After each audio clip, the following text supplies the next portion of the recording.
Follow up খুব ভালো জিনিস, কারণ কার পেছনে কিভাবে সময় দিতে হয় এটা ঈশ্বর আমাকে সত্যি শিখিয়েছে।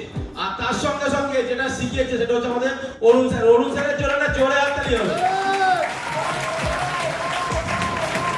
ফলো আপ মানে আমরা সবসময় জানি যে আমি যাদের টিমকে নিয়ে আসবো বা যাকে আমি হাতে ধরে এখানে নিয়ে আসবো তাকে সবসময় ফলো আপে রাখবো, তাই তো?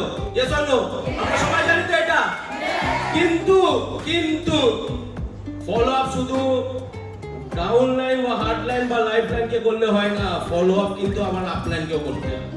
আমরা মানি সেটা?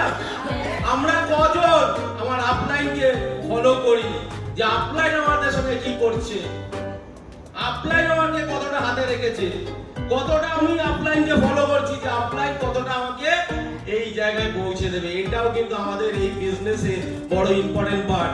এই জন্য একটা কথা আছে, ডাউন লাইন পুরো শেষ হয়ে যেতে পারে, লাইফ লাইন পুরো শেষ হয়ে যেতে পারে, যদি আপলাইন ঠিক থাকে না আবার ডাউন লাইন বানিয়ে দিতে পারবো। বানাবোই বানাবো, বানাবোই বানাবো।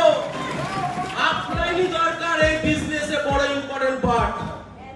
সেটা আমাদের অরুণ স্যার, অরুণ স্যার, অরুণ স্যার, এটা আমরা মানি। এবং আমাদের টিম অরুণ স্যারকে আমাদের কি বলা হয়, মহাগুরু। আমাদের টিম থেকে কিন্তু মহাগুরু প্রথম। মহাগুরু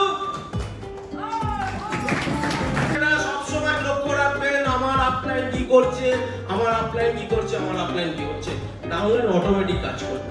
থ্যাংক ইউ, ভালো থাকবেন, সুস্থ থাকবেন। জয় রাম।